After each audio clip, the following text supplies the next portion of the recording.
पहले तो आपसे, क्योंकि आप सियालकोट में मौजूद है, जानना चाहूंगी, यहाँ से दो नौजवानों के नाम सामने आ रहे हैं, उनके हवाले से आप क्या तफसील बता सकते हैं? आपकी उनके वालिदैन से बात हुई? बहुत बहुत शुक्रिया आपका, आपने टाइम दिया। इस वक्त जो सियालकोट में इतलात हैं उनके मुताबिक जो है वो दो बच्चे हैं, 20 साल सफियान और 13 साल जो आबद जुवैद है वो जाँ बहक हुआ कश्ती हादसे में, जिसकी इतलात आई है। जब हम इनके घर गए तो वहाँ हर आंख खुशगवार थी। अहले हाना जो थे नोहा फजान थे और उनका कहना था कि हमारे बच्चे जो हैं उन्हें इन्होंने सुहाने हाथ दिखलाए, इंटरनेट के जरिए उन्हें बाहर का 15-20 लाख रुपया जो है मंथली कमाने का झांसा दिया और वो इसमें 22 से 24 लाख रुपया जो है ना वो खर्च करके इन एजेंटों के जरिए कमरो जमा एजेंट है जो इनके गांव का या मोरी के जज्जा का और उसके साथ साकब और एक 2-3 मजीद जो खवातीन भी हैं और मर्द भी हैं जो इस घिनौने जो काम में जो शामिल हैं।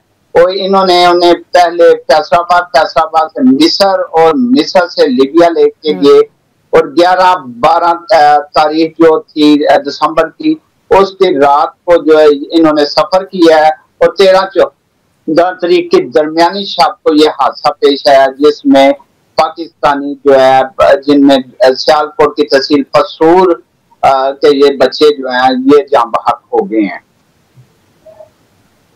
तो इमरान, अगर आप हमें सियालकोट के में क्या रुझान रहता है? हमने पहले भी ये खबरें देखी हैं कि लिबिया में बहुत बड़ी तादाद में पाकिस्तानी अभी भी वहां पर कैद है। सियालकोट में क्या रुझान रहता है? जब आप कहते हैं कि इनको सुहाने ख्वाब दिखाए जाते हैं एजेंट्स की तरफ से और उसमें बहुत से लोग शामिल होते हैं, उसके क्या तरीकाकार होते हैं? क्या इंटरनेट के जरिए उनको इस किस्म के पैगाम भेजे जाते हैं कि वहां पर बहुत बेहतर जिंदगी है, आप वहां जाएं? किस तरीके से इनको वर्गलाया जाता है?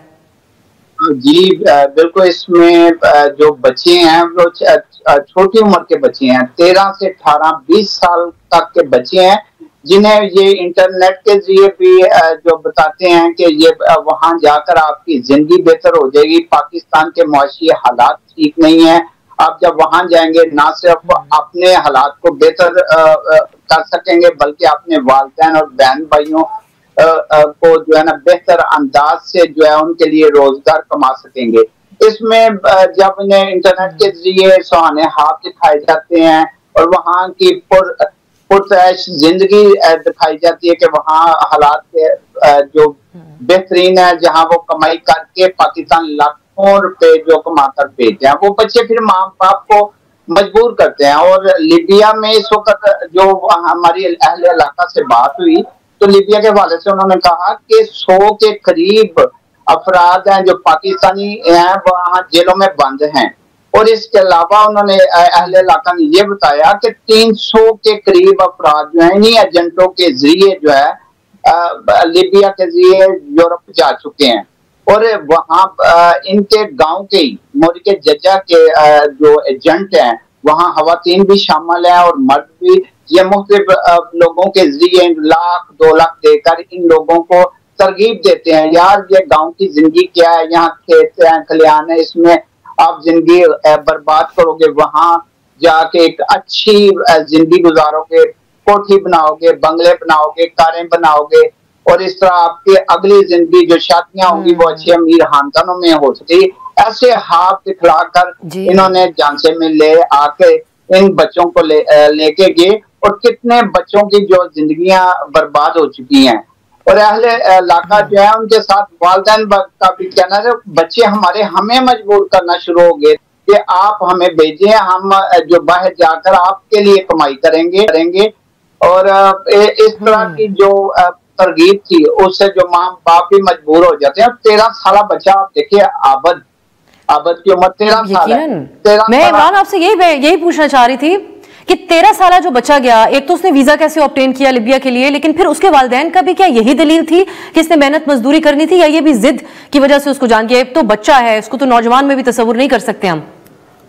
एक तो पहले ये नाबालग बच्चे हैं, इसमें वालिदैन भी कसूरवार हैं क्योंकि इनके अगर कहीं बाहर जाता है तो उसके लिए पासपोर्ट है जिसमें वालिद या वालदा का होना जरूरी होता है। लेकिन एजेंट हजरात के लिए जो मेल मिलाप करके किस तरह ये बच्चे पहुंचे, और वालिदैन का यही कहना कि हमारे बच्चे हमें इतना मजबूर कर देते हैं कि हम उन्हीं के कहने पर उनको बाहर भेज देते हैं कि ये कमाई करके आएंगे और हमारे जो है ना हालात बेहतर होंगे। जी अच्छा जी इमरान, दो चीजें और मैं आपसे जानना चाहूंगी। एक तो कितनी रकम वसूल करते हैं? हम बहुत सी मुख्तलिफ रकम सुनते हैं, कोई कहता है 15-20 लाख रुपए या उससे ज्यादा। सो ये बताइएगा। और दूसरा कि इनके जो वालिदैन हैं अब वो तहकीकात के हवाले से, क्योंकि अगर स्मगलर्स के गैंग के खिलाफ कार्रवाई करनी है तो उसमें बहुत वैल्यूएबल होगी वो इन्फॉर्मेशन जो वालिदैन देंगे, क्या वो ताउन करते हैं अथॉरिटीज के साथ इस मामले की तहकीकात के हवाले से? जहां तक आपने कहा कि ये पैसे कितने लेते हैं, मुख्तलिफ इन एजेंटों के जरिए जो इन्हीं का हिस्सा है, ये कहते हैं 22 से 24 लाख, 25 लाख, 30-35 लाख तक ये लोग लेते हैं और फिर जाके इनको लेके जाते हैं। वालिदैन का जहां तक है, वालिदैन वाकई हमने देखा कि वो मजबूर थे अपने बच्चों के हाथों।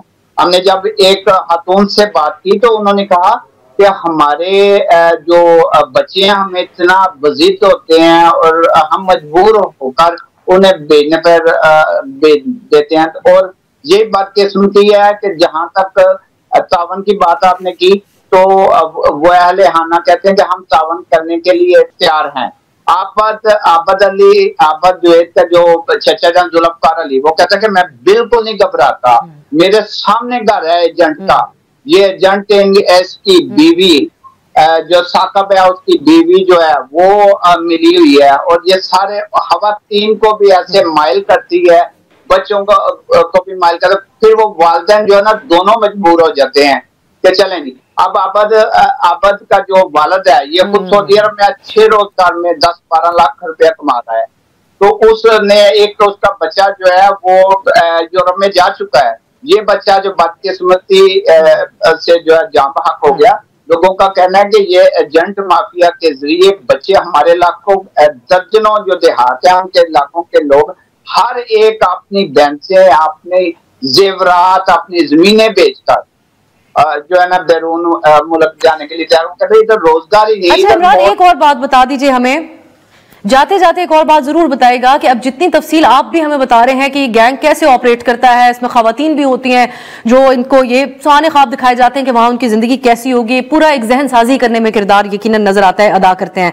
तो ये जो गैंग है स्मगलर्स का, क्या वजह है कि कानून के शिकंजे में नहीं आता? कोई असर व रसूख है बीच में और कोई मामला है? इसकी क्या वजह है आपकी नजर में? मैं बात बता रहा हूँ, यहाँ सियालकोट में बागोवाल गाँव है, उसमें होगा गाँव है, वहां का एक एजेंट है जवेद और शफकत, और इनके साथ एक उसका साथी मिला हुआ है, बल्कि मेरे जो इल्म में आया तो समीउल्लाह उसका नाम है। ये लोग जो है ना जहाँ से पुर्तगाल के लिए भी कर रहे हैं, लेकिन कोई सुनने वाला नहीं है, कोई निजाम के FIA हुकाम जो है उन्हें उनको इस पर नजर रखनी चाहिए कि ये लोग जो समग्र 20-20 करोड़ थे इन्होंने साल 1.5 साल हो गया लोगों से लिए, 24-25 किसी से 30 लाख रुपया। तो जब तक ये हुकूमत और FIA इनको शिकंजा नहीं डालेगी तो ये मसाइल जो है ना वो हल नहीं हो सके। इसी तरह माओ की गोदें जो है ना उजड़ती रहेंगी और ये लोग जो है ना बहुत शुक्रिया जी।